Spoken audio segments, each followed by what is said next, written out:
I actually wanted to start by reflecting on something that for some reason this conference and this day has kind of brought up for me. And that is a personal story about when I heard that Jose Munoz had passed away. And I remember it very clearly because I was asleep.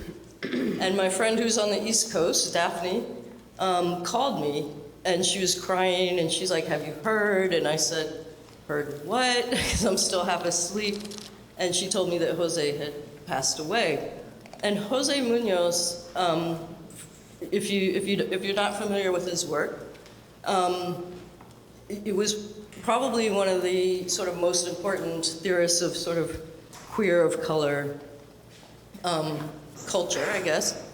And when he wrote Cruising Utopia, which had this idea in it that queer community, that this whole sort of idea around sort of queer community and utopia, and the sense that there's a sort of a not yet to the sort of queer utopia, right? And one of the things that Daphne told me on the phone was we were all just with Jose at a conference. And at that conference, Jose said, I kept thinking, in my work about utopia, I have this idea of the not yet, or the, not quite. And at this conference, he said, what if everything we need is already here, right?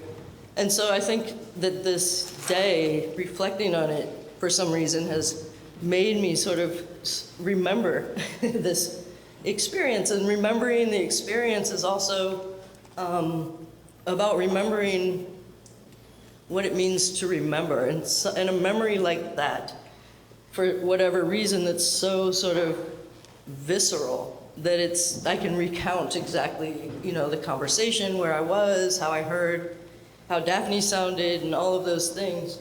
I think is a really sort of maybe a place I would kind of want to begin. One of the things that Neo Bustamante said about Jose was that she would be in his apartment in New York, and he would open up all the windows, turn on the TV, turn on the radio, and write. And and the way she told it was like he just wanted to let the whole world in, right? And that was the sort of like condition for his ability to actually write the really influential and important work that he did. And so I think you all today have given me a lot to think with and think about. I mean, I like your idea of, sort of writing, from the artwork, right? Having the artwork be something that's actually bringing the theory. I like to think about myself as being in dialogue with it, where it has its own, ideas that I can then engage with in a different form, in terms of writing. I think, was that Michael G? Like your book, Musician as Philosopher, I think is really key in that regard as well, right? What does it mean to sort of think about the instability of something like theory and the instability of music and art, right? And the sort of I don't know if you'd call it cross-fertilization or sort of cross-conversation, the contamination of each of those with one another.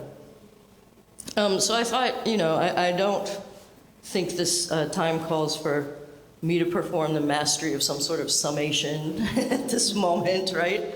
I'm sure all of you could do that just as well as I could. So what I thought we would do, and ask you to do, perhaps just as a way to begin, and I figure if it doesn't work, we'll begin again. But that is, if I could just sort of pass each of you the microphone, and if you're willing, to kind of just say what's coming up for you here at the end of this day. And, if there's conversation, questions, things you wanted to ask each other, I'd invite you to do that. And like I said, if that doesn't work, I do have some real questions that I can ask. Does that sound okay? Okay. I'm a little better with the dialogical, so I'll wait for a provocation or question. Okay, so, I mean, this last conversation about the groove was fascinating to me, right? Because to me, and I took so much from the other Michael, right, the other third one, performance of, so for me, the groove is different, right? It's like, I look at the groove like hummus in the sense of like, it's always out there, right? It's like atmospheric. And what happens is, and I get a lot of this from thinking, what I mentioned today earlier about what I think James Brown is up to, right? His kind of, and much of it I heard in your work, right? His constant exploration of a particular groove until he breaks it, right? Until he exhausts it and he's like the next thing, right? He adds things to it, he takes things away. So to me, it's like, I'm just preoccupied with what you were saying about and what you were doing with creating this kind of atmospheric pressure that was all about like this droning sound, then you're picking certain things. To me, that tone was the groove, right? And what you were adding to it or extracting from it was stuff that was, to Kara's point, was already there, right? You don't have to do anything but extract, it's the sculpture thing, right? It's like uncovering what's already in the stone thing. So the groove to me feels a lot like that, right? And I think a lot of what happened in the 70s with, Tina Marie, right? She's like behind the groove, right? It's like the thing behind it, right? It's like, and extracting that is what I thought has been going on kind of all day, right? The whole thing felt like a long kind of groove with like people adding different voices to it. And that droning was one of the essential voices. Yeah, I mean, that's actually really helpful to think about it in a deeper sense, basically, and as being kind of generative and metaphysical in a different way. I think when I was answering it, I was like, just trying to be deferential to how physically difficult it is, and how as a musician, I think part of my work as a musician is it's really not intellectual. It's just puzzle pieces. It's just like, is this thing working? Is this not working? And when I listen to stuff like, when I listen to James Brown, when I listen to, I don't know, Fela Kuti, or there's a band called the Sweet Talks, which is a West African band that's also an Afrobeat idiom that has some of the most incredible grooves I've ever heard. And I just listen to it, and I'm always it's like a puzzle, and I'm like trying to find it, and it's, I don't know, so I guess I have probably a certain humility to the challenge that often is there, and maybe this is an effort to kind of translate what you're talking about as the groove into something that's like, just like slower, or it just has a different rhythm to it. Yeah, maybe going in a different direction, but I think one thing that's come up for me, especially watching your performance, Michael and Alex, and also like working with Maya, I'm just interested in if you or anyone wants to speak about the choices that you've made in terms of like the specific sort of like technologies that you're engaging with. Like you talked about the different keyboards and like what they do, and like how you're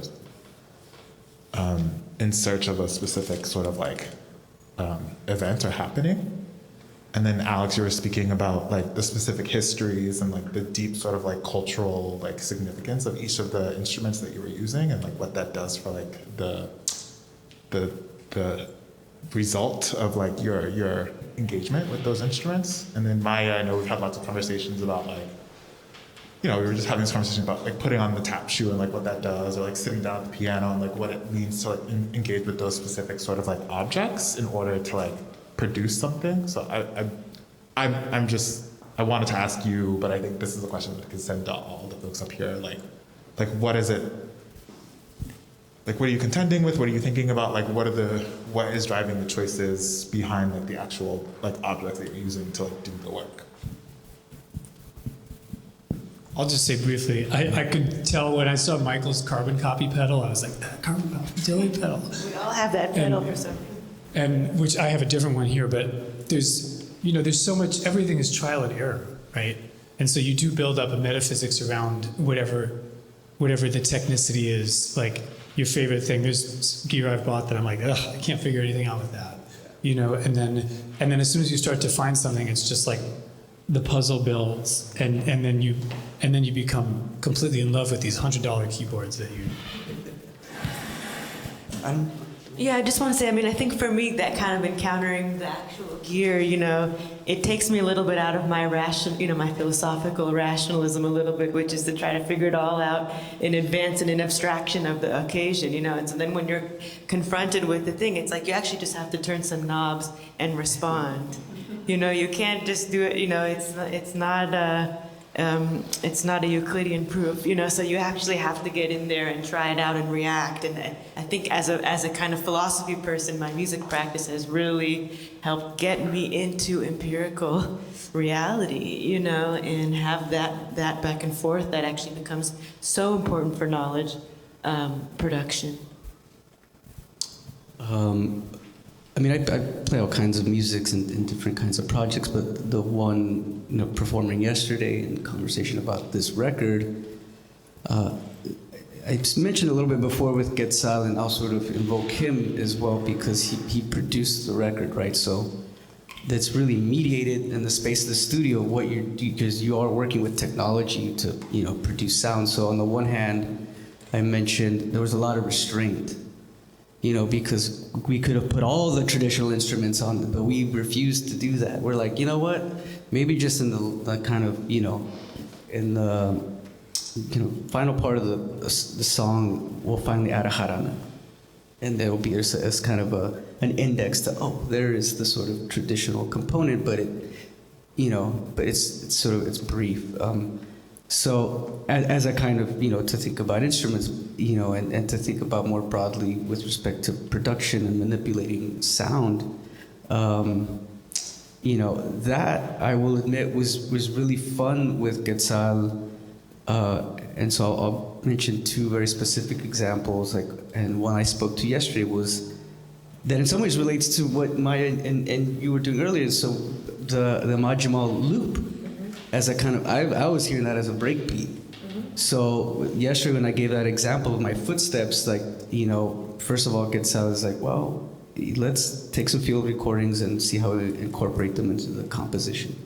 But then pitching them and then looping them, it was sort of like, okay, well, this is now part of the rhythmic kind of foundation of what this song is going to be, or composition. So it's super like hip hop production, right? Let's chop it, let's like, you know, manipulate it, let's pitch it, let's sort of set it to a BPM and let's write to it.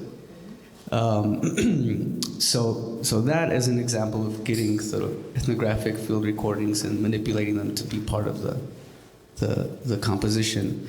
But the other thing that we were doing too, which, you know, to kind of think about conceptually what that record, the sonorous present record is in terms of this moment of thinking about mourning and grief, and having Roger Reeves on there with poetry. We're really trying to invoke a very specific kind of soundscape that ultimately the record kind of sounds like a dream. So one way to achieve that for us was like, well, we plug in the Roland Space Echo and we run everything we can through it to give you that sense of kind of like, yeah, when you're falling asleep or when you're waking up, right? This sort of, you know, so there's that. And also running things through actual tape and then manipulating the tape. Literally, I mean, Quetzal was on the real, like, you know, he was messing with the tape with his hand, that then we then fed back into the box, and then you hear the kind of, like, a lot of the acoustic guitars and stuff sound really warbly. And that was purposeful. It's like, how do we get that sound? So things like that, to literally manipulate the kind of materiality, really, of sound, were fun and specific, but it was to kind of achieve that sense of being in a dream, I suppose, for us at least, but within the context of that specific project. Yeah, that's a great question. Yeah. I have a question maybe for the group, something that's been bothering me. Maybe, Kara, you have a perspective from film and cinema as well. I mean, it came up as a kind of dilemma in my talk, and I think it affects a lot of us in thinking about kind kind of I was asking the question how to characterize the knowledge in the first bar of Straight No Chaser, for example.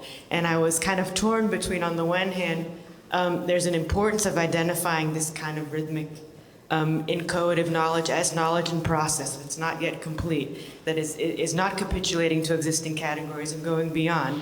But because of the history of the kind of racist denigration of the rhythmic form in the music, when you talk about that as incomplete knowledge, there's a danger of you're just replicating, the discourse is already there, that's saying this is not completed knowledge, right? This is not, so then another response has been, as I alluded to in my talk, to talk about the music as information. James Baldwin will say, I don't know what you think description is in this society of white denial. The descriptions that I know of to be true, veridical descriptions are in the music. So I don't know what, so it's sort of it's the other strategy from calling it aesthetic indeterminacy is to say this is the real description. It's in the music, has not been avowed.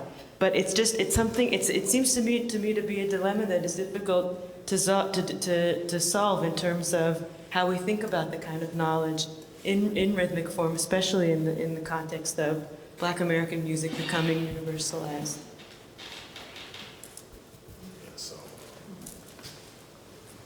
So to me, and I think that opening part of Straight No Chaser is an interesting place to start, right? Because to me, that's always, so it's, I'll go back to, like I said earlier, like all roads lead to belovedness. Mm-hmm. So like all the information in the book is in the first, which says 124 is spiteful, right? That's the whole book. That's all you need to know, right? You can leave it at that, right? And everything else is like mining those individual possibilities. So what you were doing when you were unpacking what Monk is doing with Straight No Chaser was to show us the kind of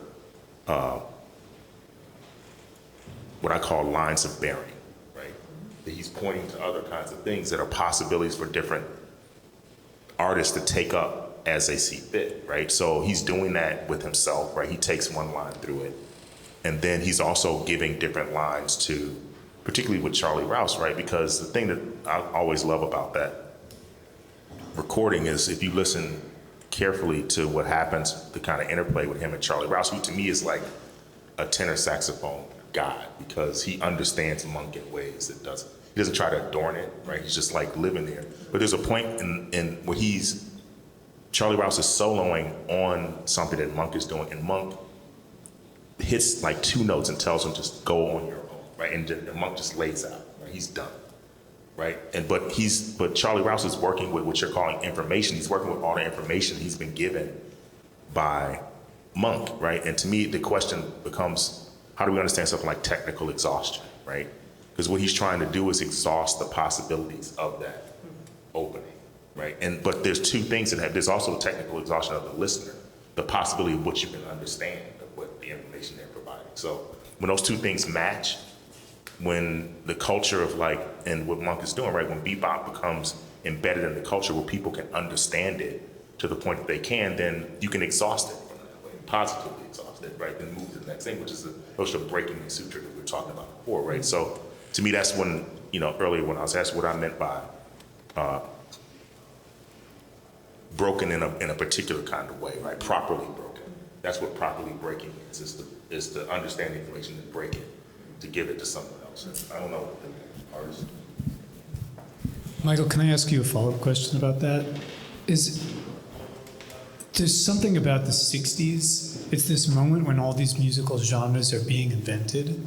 And it's a moment, I kept thinking about all the kinds of discursivity that are embedded within bebop and post-bop music.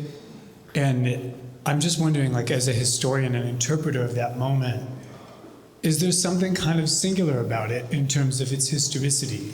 And I certainly think about Blues People or something like that in terms of articulating a broader view of it. But I feel like we keep coming back to the 60s because we're just 2 decades that we're talking about Charlie Parker, okay, everybody was listening to Charlie Parker's records and Ornette Coleman's can I play those changes? I can't. He's trying to understand how he's going to relate to that tradition. And so it's a circumscribed moment of recordings that are high quality enough, that circulate readily enough, that musicians can themselves respond to that discursivity and that historicity and build upon it. But then by the 1980s, a whole new set of things are going on, right? And so it's sort of like, I mean, how much of that is historically specific? I don't know how you tend to think about that in your work. I mean, I think you're pointing to a technical question, right? There was a point when the recording industry becomes transportable in ways that it had not been before. So there's that, right? Yeah. So the information, to Maya's point, becomes available. Like to now, if I want to listen, like if I'm a musician now and I want to listen to every break ever played on Night in Tunisia, I can do that like at home tonight without having to do anything. Where there was a point where you needed to go find hundreds and hundreds of records and like you could literally listen to all of them and absorb all that information. But the question really is, and this is what I was saying about the technical exhaustion, right? Are we capable of absorbing that much information? The answer is probably no. Yeah. So it's probably in the 60s, it seems to me there's probably this kind of meeting of the human capacity for information and the technical point of distribution of information that actually made sense. That created, to your point, like what happens when waves and like there was a kind of the wave function match, right? And so now we're diverging from that because I don't think that humans have created a bigger capacity to absorb information. I think we get washed over with too much of it, right? So it becomes banal in some sense, right? Yeah. It's too much. Right, we're past the saturation point. Yeah.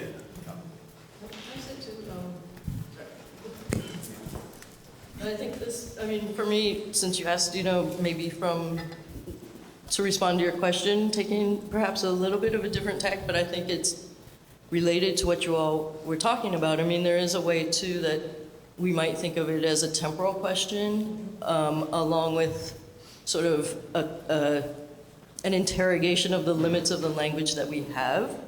And so rather than saying like the knowledge is incomplete, we don't yet have the capacity to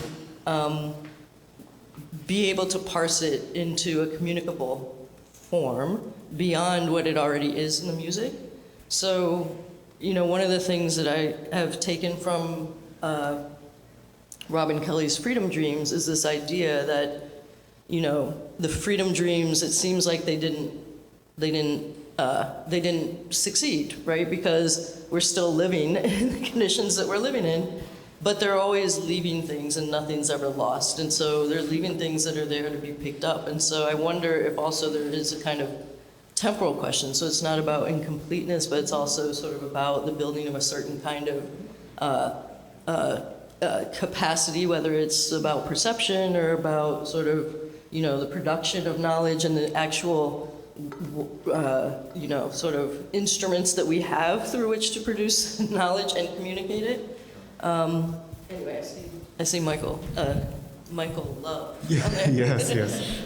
I was just gonna say, Maya, I think it's really interesting. As you asked that question, I was thinking about the sort of like hypothetical anecdote you brought up of like this question about, like you did this thing. Were you really improvising? Or it's like it's like there's danger in each in like the possible answers to that question, and I've seen that be played out. Like when I take a group of students to see like a tap dance performance, and I say like, well, that was like improvisation, and like there's a brain break that happens, and then I have to explain like what that means. But it's also this like idea of like temporality. Like, is this a temporal question? I think like you were just talking about like hip hop production, and I think we're in a time now where people understand what it means if you like walk on stage with like a looping pedal or delay pedal, or like people see you interact with like an Akai, like sort of like a board, like I think there's an understanding like that's like broader of like what that technology does. And so like I found in my own work, like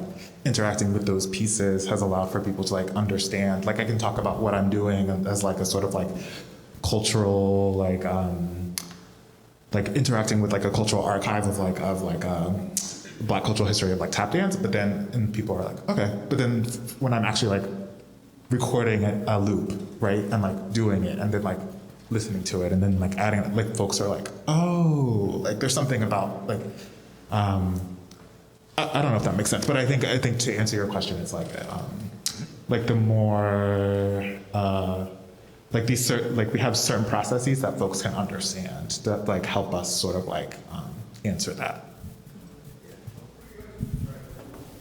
maybe even like, it's through, I think, this sort of embodied performance, I think every sort of, bringing to the table that we can, it's one space where we can sort of disarticulate, in some ways, return to Josh Kuhn earlier, these discourses of enclosure, right? That we sort of already define the thing, right?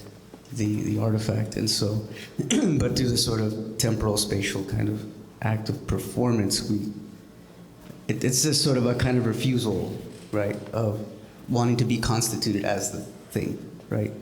I think. And so I sort of kind of think about that. And in some ways, maybe back to you, Michael, this notion of like, well, the brokenness and what's the kind of reparative moment, I suppose, right?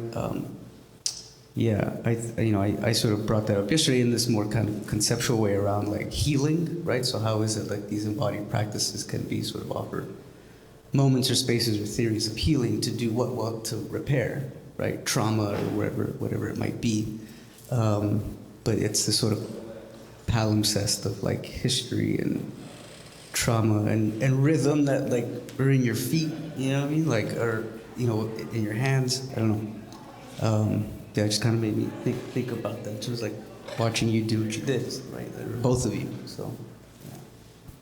Just wanted to say real quickly, I think there is so much to this notion of the kind of the time sensitiveness of truth, the time dimension of truth that jazz musicians are so adept at. It's like what needs to be said when.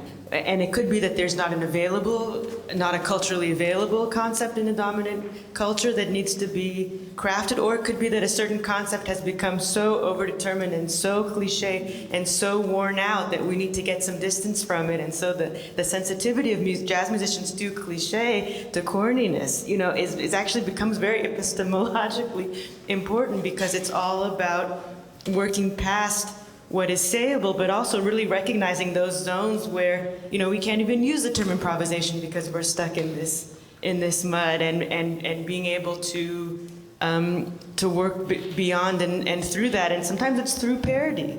I think parody is an important part of what Monk is doing, and that's not a silly, funny thing. It's like a dead serious type of aesthetics, is to work through parody. So that's just one thought. Can I ask a question of everybody?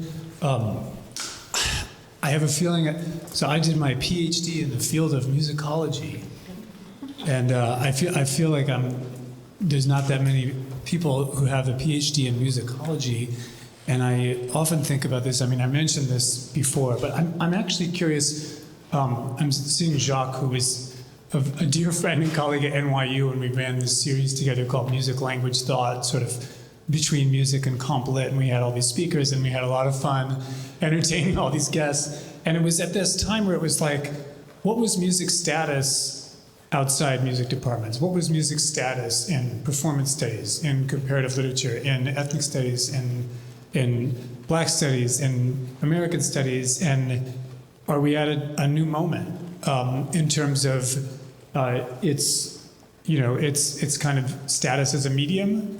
And is that, I don't know, Aaron, like in sort of convening this, like it was rare for me to find someone. I mean, it's like it's rare to find a conference where I feel truly at home, and you've managed to figure out how to set these things up. But they do feel like unusual institutional spaces. And interdisciplinary doesn't even begin to name, I think, what this is a symptom of, but I'm just wondering what people's perspectives are from their own backgrounds and everything about that question. Aaron, do you want to come up? Hey, you could say a few things. You were called by name. I think we could give you an opportunity to say something. Let me catch my breath for a second. I have a lot to say. Okay. Yeah, so you can. What were you going to say? Oh, you're just touching your face. Well, I guess, it's interesting. I think that, so I'm in cinema and media studies and American studies and ethnicity. Josh and I did that volume, Listening to American Studies. It was called Sound Clash, Listening to American Studies, I don't know how many years ago it was. I don't even remember when it came out, but it's been a long time since we did that. And So I think what I'm experiencing right now, honestly, is a willingness of musicologists to talk to people in other fields who have been thinking about and writing about sound and music as part of the formation of those fields, but not in a way that musicologists thought was right.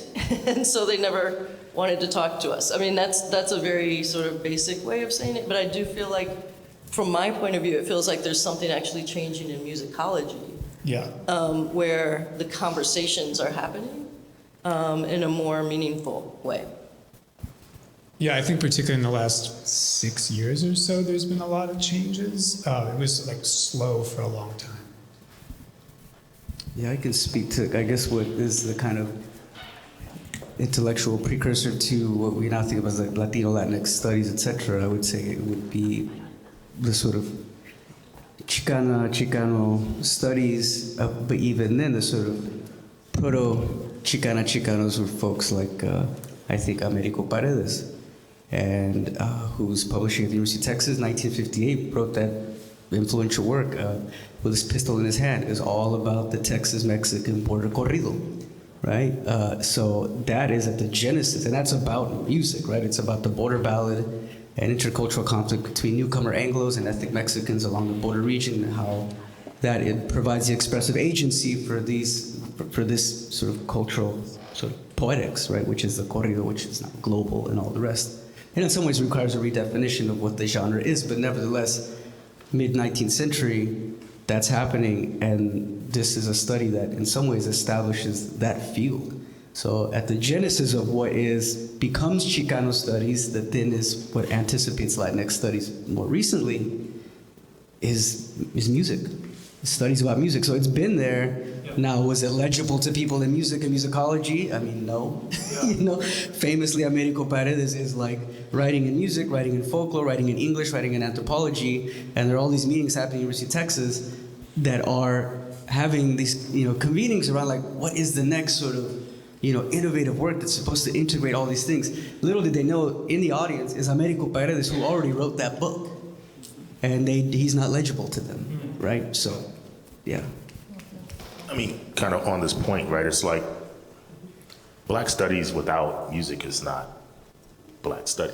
It's just not. And if you're not doing that, you're pretending as if. I think there was a move to. I think there was this notion that something like high Black studies was able to distance itself from like thinking about music, right? And it's just not feasible, right? Because Baldwin's about music, right? Ellison's about music, Morrison's about music, on and on and on, right? So it's both the thing and the mirror by which you can examine the thing becomes that, the potentiality of it. So I think from my perspective, being a Black studies person, kind of, from the four corners of it, it's not much has changed. I think one thing and I'll be serious, I think it's broadened itself to think. There's a way in which jazz became that thing that you could only think about because it was more sophisticated. But now I think people are willing to think about other forms, even beyond hip hop, to think about what was going on in the 60s, like with Motown or soul, and think about that has vernacular potential in important ways. I just want to say, though, the contrapositive point to that, it does need to be said that just as jazz has has the cultural legitimacy to be studied, musicology departments are not constituted by a sufficient number of Black faculty, Black musicians who are the jazz innovators. So there's a way in which, and it's important that there are really amazing jazz centers, but insofar as it's still separated from musicology proper, to do music theory or music in general right now without Black music is really not intellectually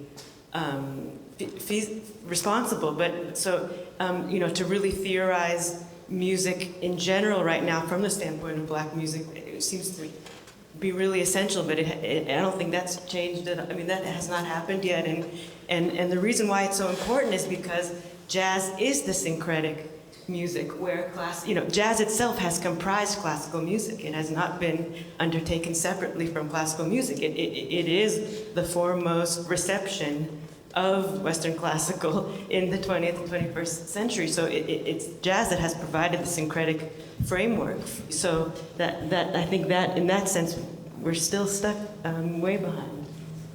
Just real quick before I pass it to Aaron, I was just, Michael, thank you for bringing it up because, so Charles Charlie Atkins, a tap dancer, who was one of the, Colson Atkins was one of those sort of like last class acts that we had, was the in-house choreographer for Motown. So I think there is so much potential there to study that specific moment of the 1960s and like what was happening with the Black vernacular.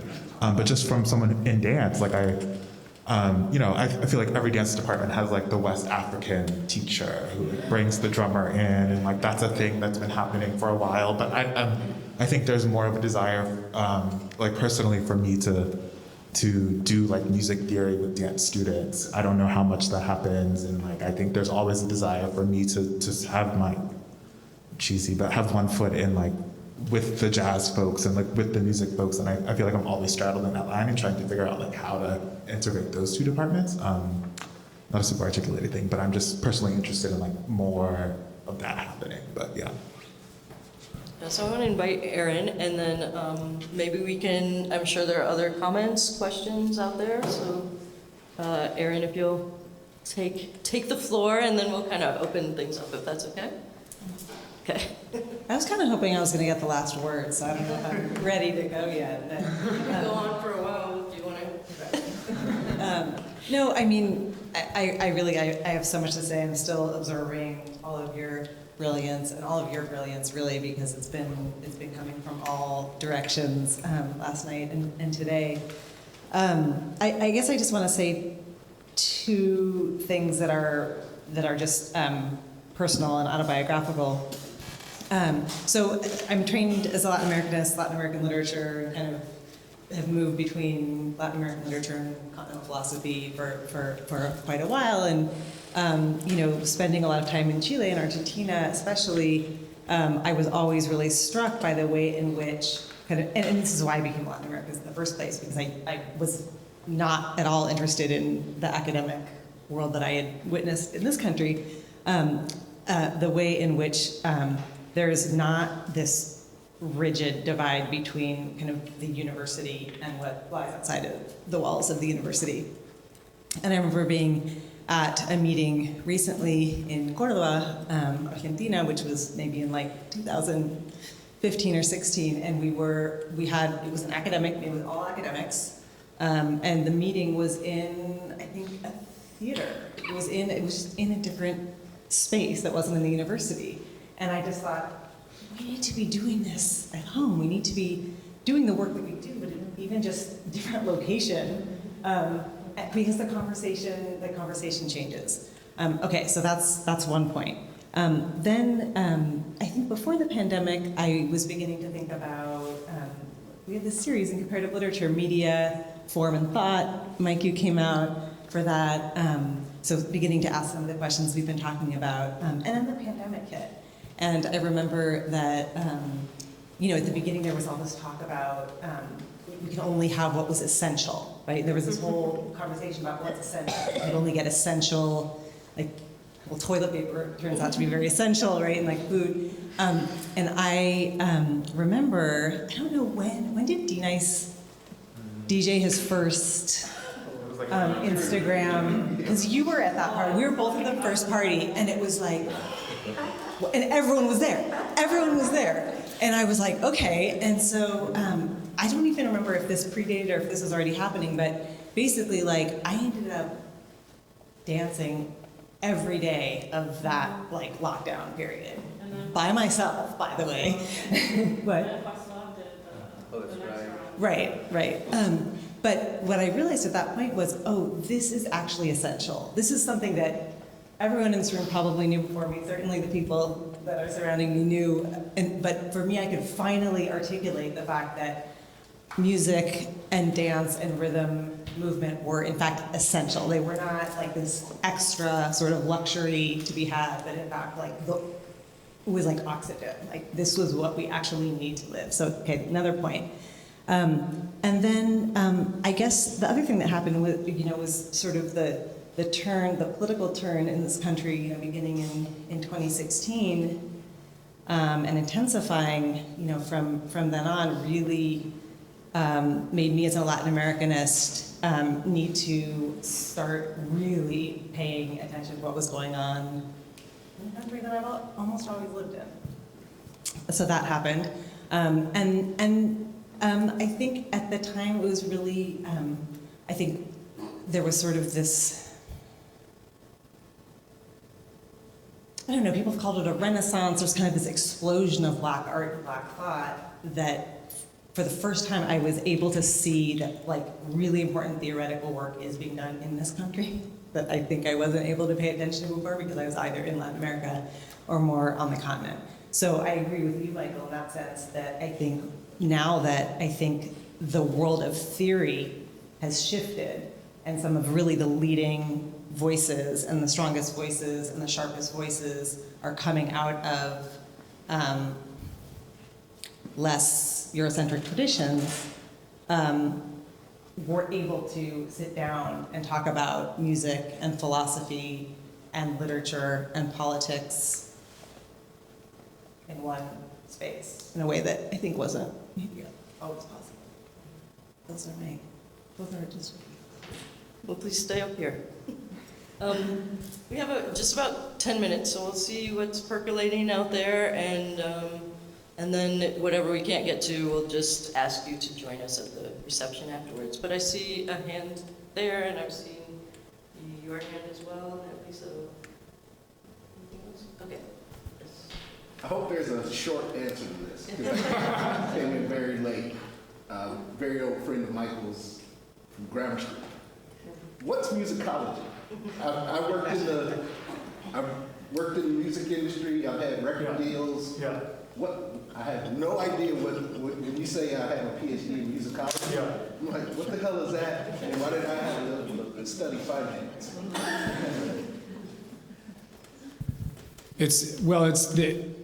It's basically music history, but it usually is about classical music.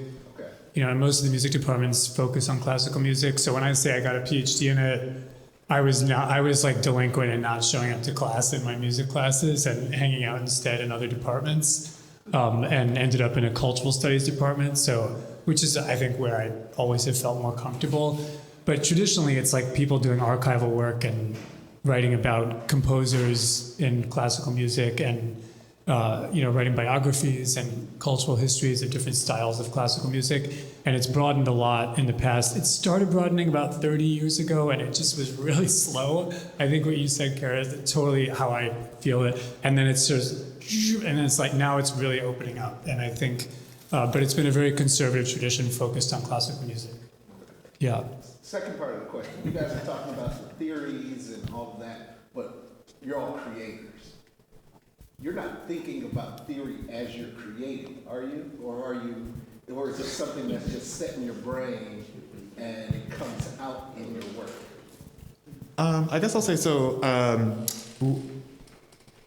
One of my grad school mentors, so I got an MFA in performance studies actually, because there is no tap dance program that I could be in yet. One of my, I guess to answer your question, one of my mentors, one of the first things she told me was that she had gone to grad school to just like figure out how to talk about her work. So I feel like it's not necessarily something that I'm thinking about in the moment of like doing the thing. It's been really helpful for me to engage with theory like afterwards to sort of like distill the information. But I do feel like it does flatten it, which is why I always go back to doing the thing. So it's like this constant like doing it and writing about what happened and then doing it again and to confirm, and then like it's always like that going back and forth for me. Yeah, I feel the same. When I'm playing, I'm just like, there's nothing going on up there. It's just like, just it's just like putting the pieces together. But then exactly as Michael says, then afterwards you're like, well, why did I even do that? And then it's like floods in, right? So it's like this weird rhythm of it's not synchronized at the same time.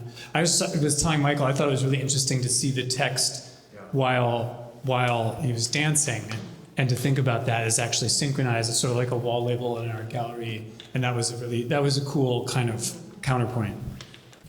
I guess it depends what we mean by that, right? Theory and et cetera. So just to kind of maybe shift a bit. I mean, so I play a lot of traditional Mexican music, folk music, right? So, which is coming from very specific communities of practice that, there are certain bonds of sociability, right? Relationships that people build through music making and that have certain values. That to me, those are sort of theories of living, right? That sort of exemplify certain values. That's also how you learn technique and what that means in terms of with respect to playing and your connections with people in community. How it is that through these practices, you're also sort of transmitting memory and connecting to who you are, or where you're coming from, or what you imagine the world you want to be. To me, that's all theory. It's about sort of trying to imagine, what's possible. Yeah. And so to me, as when I pick up a jarana, which is a traditional Mexican instrument, I know the power that's there. And so to me, it's like, what makes that possible, right? So that to me is kind of an act that is sort of, it is intellectual. Why we shouldn't separate that. Like there's power in that, and it's a way of sort of embodying a particular kind of knowing and being in the world. So I would say like I do both. I don't really separate that. So when I'm writing, when I'm thinking about these things, given the kind of traditions I'm enmeshed in, they're always there for me personally, right? So that's how I would answer that.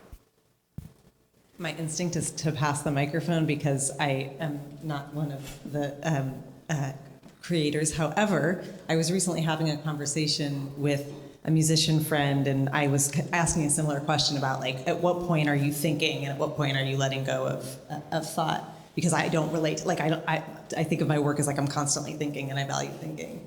And the person said to me, well, when you're writing, you never let go of thought. There's never like something else that's going on. I'm like, oh yeah, of course that's what's happening when it's working, right? So all of you who like don't consider yourself artists, right, but are writing in kind of more academic ways, when you get into the flow state and it's happening, and and this can be other kinds of activities too, then you're actually not thinking. It's just you are the vehicle and the channel that's kind of coming through you, and that's the best writing, right? It's when the thing that shows up on the page surprises you because you weren't able to theorize it ahead of time.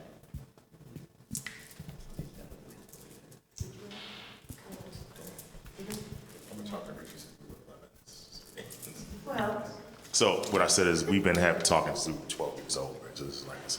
So I know what Richie's saying when he says theory, right? Because it's this notion that theory is like kind of amorphous kind of thing, right? It's out there. It's like, but no, it's like all the time. It's like, in short, when I was in grad school, there was this student who was anti-theory, right? I hit him to the fact that anti-theory is a theory, like literally, right? You develop a reason to think that you don't want to do theory. That's a theory, right? So you're not actually anti-theory, right? So, and I think this is Alex's point. Like when you pick up the pen, and Richie's a writer, right? It's like you pick up the pen, you're engaged in an intellectual genealogy, right? And when you're working through that, you are like, you don't have to, the theory thing, so you're either fly fishing or eating, right? So when I'm in Colorado, I go fly fishing, I don't catch anything because it's about the form of it, right? But if I say that's what I'm doing, it's cool, and I stop at McDonald's and I don't get something to eat. But if I'm starving and there's fish, I'm gonna use dynamite, I'm gonna hit it with a club, whatever, I need to eat them. So the two things can happen, right? So if I'm working, if I'm writing, I need to get to the point, that's one thing. But that then becomes itself a theoretical practice, right? If on the other side, what I'm doing is examining a particular thing, I will reach in the theory box and be like, okay, now I'm on fly fishing. And so I think what's useful for me is for people just to articulate what they're doing, so there's no confusion, there's no slippage between the two. And sometimes people think they're fly fishing and they're really trying to eat, or vice versa, which creates a kind of dystopia. So if someone says, oh, you're just doing theory, it's like, nah, I'm kind of doing all that at the same time, right? To kind of pull together an actual answer to some question. Right? So. Yeah, I'm totally with Michael. I mean, I think we have been fed the idea that we've kind of reified both sides. We've been taught that there's something unrelated to human life called thinking, and that when we're actually doing art, it's got nothing to do with knowledge value. And that, I think it's kind of what we're we can kind of redo today. But I also want to go back. I mean, on my younger self, I think I would go back and say, you know what, it's kind of all practice too, in a way, because the two main things I've been doing in my life is like playing piano with people and then like studying philosophy, writing, studying literature, writing about it. And I just finished a big piece, like, was working on this Kant piece for a couple years. And, if you look at what I'm doing, it looks like I'm shedding something. It looks like I'm practicing. I'm writing in the margins. I'm calling Michael. I'm saying there's this notion of respect that I think needs to be revised. I'm revising the same piece over and over again. That's an art also. So I think we also need to not omit that we are engaged in intellectual practices that have the dignity and the cultural valences and transmission history of human practices. It's just writing. And it gets codified, and we pretend like it's not part of human life, but it is.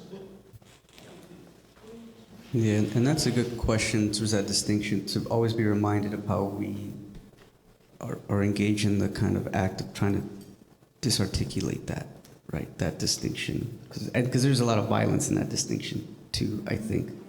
And we talked about it. Earlier, I think, Michael, you were talking about in terms of like the notion of kind of the primitivist frame in terms of like thinking about the black body and improvisation and all the rest as opposed to intellectual work. It's like it's a construction that's at its heart violent. So anyway. Well, I've heard that there's wine and cheese. And so I want to sort of, ask you all to join me in thanking Erin for all your work, Erin, on this, for convening us. I think, this was a really inspired conference, or I don't even know if I'd call it a conference. It was an inspired gathering, event, whatever, practice. And I think, that your sort of inspiration in bringing us together is really welcome. So if you wanted to have the last word, please do. But thank you. No, I'm so grateful for all of you showing up in different ways, really like all year. Kara, you're a great example of that. Really been showing up this year.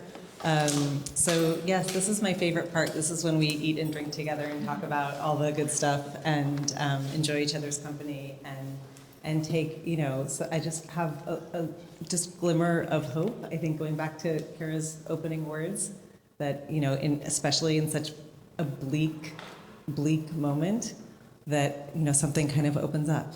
So thank you all. Thank you.